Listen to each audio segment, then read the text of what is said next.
Hang in there. It is. Smylie Kaufman for 61. Wow. I'm Smylie Kaufman, and this is The Smylie Show. And you went to school at Wake Forest, so in your recruitment, where all were you looking to go to school? Because Wake Forest, plenty of tradition there. You got Arnold Palmer, of course, carrying the flag, and then a lot of recent really good players with Zalatoris, Cameron Young, and then Bill Haas, of course, had an incredible history there. And Jerry, was that his Bill and Jerry? All right, so is that his?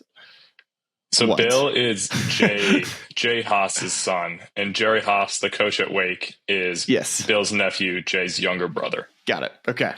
Got it. I knew there's a lot of Haas connection there at Wake Forest. Big Haas connection. Talk about your recruitment. How'd you end up there? Yeah. Kyle Haas is Jerry's son, and I don't think I know him. He's a junior at Wake right now. He's playing for the team in the lineup. Yeah, good player. Okay, look out for him. So he's a junior. But recruitment. I didn't have my mom went to Florida Southern, and my dad didn't go to college, so I didn't have a team I pulled for growing up, really. I guess I rooted for UVA, maybe the hardest, because I liked their colors as a young kid. But that was like literally it. They got a good golf program too. So I imagine they do. Yeah, they do. So when I was being recruited, I was really open to anything. I had no ties to any big university or anything like that. Visited UVA early, went to the Naval Academy. Actually, I think that was my first ever visit, or maybe second after UVA. But anyways, it was really cool, kind of cool experience. But after a couple of years, like freshman, sophomore year of high school, I narrowed it down to, I would say my top three were probably Wake, Clemson, and Vandy. It was a tough pick between those threes. I'd make like these little, decision matrix. I was like a nerdy engineering, guy in high school. And if I could tell I wanted to go to Wake Forest, because whatever I would weigh, whether it be practice facilities or coach. And if I came to a decision other than Wake, if Vandy, came out first or something like that, then I'd be like, all right, I got to rework the system because this can't be right. And I felt like that was kind of a telling thing that, maybe I really want to go to Wake. Incredible. It's a great program. I know Jerry's done an incredible job there as the tenured coach. When you just think about golf growing up as a kid, was there a certain player that you tried to model your game after when it comes to just players that you either cheered for or tried to emulate your swing or how they played the game? Not really. Like, there's no one in particular. Tiger Woods is my favorite golfer. Sure. So I grew up, and I think my coach and I alike, we will, oftentimes find clips on Instagram, even now, and of Tiger saying this or doing that, and, maybe trying to put a piece of there into the game. I have recently, like within the last couple of years, watched Rory hit a lot of golf balls online, obviously, just because the way his like lower body works and the way he uses the ground is perfect. And what do you hold on when you say that? What do you see? Like what are the things that you notice? You talk about how you have an engineering. You talked about a nerdy background. Like, so are you seeing certain things from a ground force of how he pushes off the ground that you try to emulate in your swing? Because you obviously hammer the golf ball too. So what exactly do you mean by that? Yeah.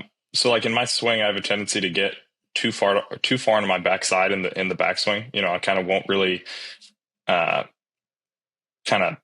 my right big toe will lose pressure, if that makes sense. And I'll roll to the outside of the foot. My hips will shift too far right. So I kind of lose some posture there. And then I have trouble when I do that, I can't get far enough left on the way down. So like the hips and I can't get enough pressure left because I'm already so far right. I kind of have to recover to neutral, but then I can't get ahead of the ball. Like if you watch Scottie, his hips go so lateral, on his way down. And he's maybe a little unique. It's more than most, but Rory, he just does it so well. He stays so good inside his right hip. And then such a great load, kind of a bit of a squat when the club's at the top, and a great shift into the left side. He banks his right foot so well. I mean, there's just so much good to try to copy. So in my swing, I try to get, I've been working on trying to get the hips and the lower body kind of working more left on the way through. And that's in particular like what I'm looking at when I'm watching Rory's face on swings. So for you, being a very long player, you were touching 190 ball speeds this past week in Utah. So has that always been something that you've had as a junior golfer growing up? Have you always been able to hit it far? Or is that something you've had to work on? Or is this kind of a natural God-given gift you got? No, I didn't. I wouldn't say I was always the long guy. I was but average in junior golf, like wasn't a super short knocker, but I was not long. There were a lot of guys who hit the ball a lot further than I did. But my golf coach, Adam Harrell, he, even at a young age, I started working with him when I was 12 or 13, just encouraged me to swing the club really fast at the end of like a range session or stuff like that. And I think that had a huge impact, but probably the biggest development were my trainers I've had the last couple of years. Jason Mish is my trainer at Peak Institute. I've been with him for 7 or 8 years now. And so I started seeing him in high school and just helped me develop a really good understanding for, kind of the breaks in my swing, how I get power, making sure I'm able to slow everything down so I don't get hurt, moving at these higher speeds. And then I went out to Wake Forest, and Coach Bass, our trainer at school, was really good. He was TPI certified. He went out to San Diego, did the Greg Rose TPI stuff. So he had a really great understanding for what's going on in the swing. And I felt like that's pretty unique for a college coach to have that level of like golf expertise.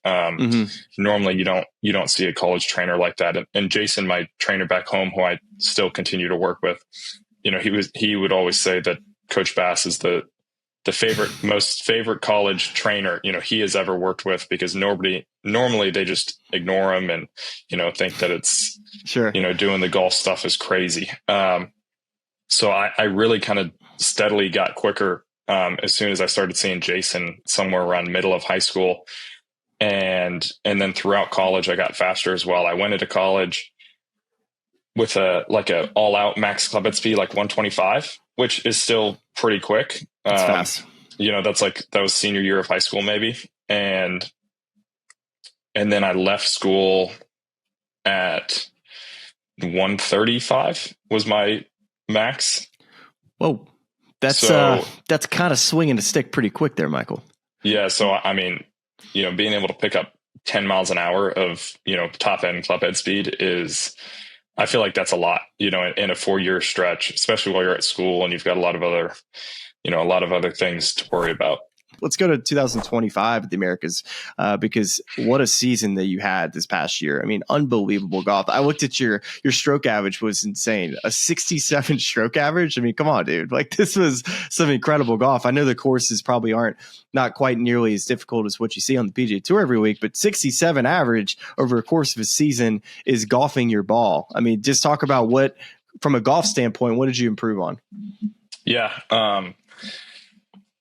Yeah, it was a good year, and it was definitely kind of good that I think I ended on such a sour note in 24, because I was pissed and determined to get back at it in 25. So I didn't get through second stage, and so after I did the second stage at Savannah, I think it was like mid-November, and I knew I was going to be back in the Americas Tour for the following year, and the season doesn't start until sometime in March. So I had several months of just kind of doing nothing. And I was down in South Florida practicing, grinding mini tour events and stuff like that. And I was upset. And my coach and we, sat down and had discussions like, all right, like, where can we get better? And I use Upgame. What is that? I think it's great. It's a stat app, like it keeps track of my statistics and stuff, and gives me some really cool insight and stuff like that. I would what type of are you just plugging in just your greens, fairways? Are you plugging in where you're missing your greens or where you're missing your fairways? Yeah. What exact how high level is it, I guess? It's pretty high level, I think. the stat entry on their like pro version is you get a Google Earth picture of the hole, you know, so you plug in the course and you get a Google Earth picture, and then you drag. So you set where the tee box is, you set where the pin is on the green, and then you drag a target line off the tee. So you know where you're trying to hit it, and then you put where your ball ended up. And then same thing into the green. You drag a target line. So say I was trying to put a ball 12 feet pin high right. You know, I'd put a target there, even though the pin is further left. And then I put where my ball actually ended up. I'd put in the shape of the hole, dogleg left to right, right to left, the wind direction, down at the back, down off the left, down off the right, into off the left, like all of those, the shot shape, whether I'm trying to hit it cut, draw, low, high, what club I'm hitting, how far I'm trying to hit it. And then on the green, I put in the distance of the putt, how far short or past the hole the putt ends up, you know, for speed, the break of the putt, whether I miss it low or high. That's way more than I just expected. Granular. I was thinking greens, fairways, you know, just one of those typical stat tracking apps. Dude, that's insane. No. What have you learned from that? Have you found that, okay, in left to right winds, I typically miss it further to the right, or putts that I'm reading to go to left or right, I'm missing those low more often. Like what has been your trend that you found in your game using this? Yeah, I mean, off the tee, I play a little bit of a cut. So for me, like dogleg right to left with a left to right wind, that's kind of a hard hole. And my miss it's too far right. So that's something that I've learned. Yeah. Yeah. That's, especially with driver. With 3-wood, it's a little better. And so that's kind of something I learned. Like when I have that situation, I'm probably now trying to hit like a kind of a flighted draw 3-wood to hold it up into the wind as opposed to letting it ride. Because if I let it ride and the face is open or I hit it off the heel, then, you know, it's gone right. And so like, that's something I learned. And then even I had a meeting with one of the Upgame staff people after the Americas season a couple of weeks ago. And we were looking at my 45-yard dispersion off the tee, driver 3-wood 3-iron. So like 22.5 yards on either side of my center line. And my percentage with driver and 3-wood were nearly identical. And so he's like, when in doubt, hit driver? Never hit. Huh? I said, when in doubt, hit driver, pretty much. Yes, exactly. He's like, you drive it great. You know, your percentages with driver are high. Don't hit 3-wood unless there's a bunker that's, you know, at 300 that I have to stay short of or something like that. He's like, just send driver. And so getting insights like that, you know, learning where I'm good on the putts and where I'm bad on the putts is cool. And around the green, I can put in like whether it's an easy, medium, or hard chip. And then I know where my like feet to the hole is after each like level of difficulty. So I can help plan like whether on a drivable par 4, if I want to hit driver and get super aggressive around the green, I can see like, all right, well, I'm going to have a hard chip maybe 50% of the time. And I'm going to average a 12-footer after a hard chip. I don't know if these are correct. You know, these are just kind of averages. I actually think a hard chip is closer to like 19 feet for me. Or I could hit a 7-iron off the tee and have 100 yards in, and I know what my proximity is going to be from 100 yards, you know, and which one's better, where am I going to have a closer putt and stuff like that. So I think it's really cool learning that stuff, and Upgame's been awesome. Wow. But yeah, back to the end of 2024. So I go into 25, and one thing that stood out was my bogey numbers were way too high. I made a lot of birdies in 24, but I made way too many bogeys. And so my coach and I, we looking at the stats. We're like, why are you making, you know, these bogeys? Are you hitting it out of play or whatever? And we didn't really find that to be true. You know, I hit driver pretty well, hit the irons pretty good. But it's really when I got up on one of the greens or around the greens, you know, I just wasn't getting up and down enough. And so big focus on chipping and then putting inside of 10 feet. Kind of my cleanup save putts. And I think I was much, much better. I know I was much better this year in 25 than I was in 24, just at limiting bogeys. So that was a big factor for me. Man, that's fascinating. That really is cool. And I'm actually, Charlie, I'm sure has already got the subscription for Upgame. He's probably over there typing away. It's like, all right, I'm going to be the pro level. I mean, that's cool, man. That's some high level stuff that wasn't around when I was on tour, because I think it would have, being able to just like, it's like almost like playing a video game is what it sounds like. Yeah. So my caddy Jeff he's an Upgame warrior, I like to say. I mean, he spends so much time on that app just figuring out like what the best way for us to tackle a golf course is. So like before we even show up to, on property, another cool aspect of the app is you can overlay your driver dispersion, because you put in where your target line is and where it ends up. You can overlay that dispersion onto holes, of courses that you're going to go play. So, for the most part, we have a great idea of what I'm going to hit on every hole before I even get to the golf course, because I know what fits inside the hole, whether it be a driver, 3-wood, 3-iron, whatever it may be.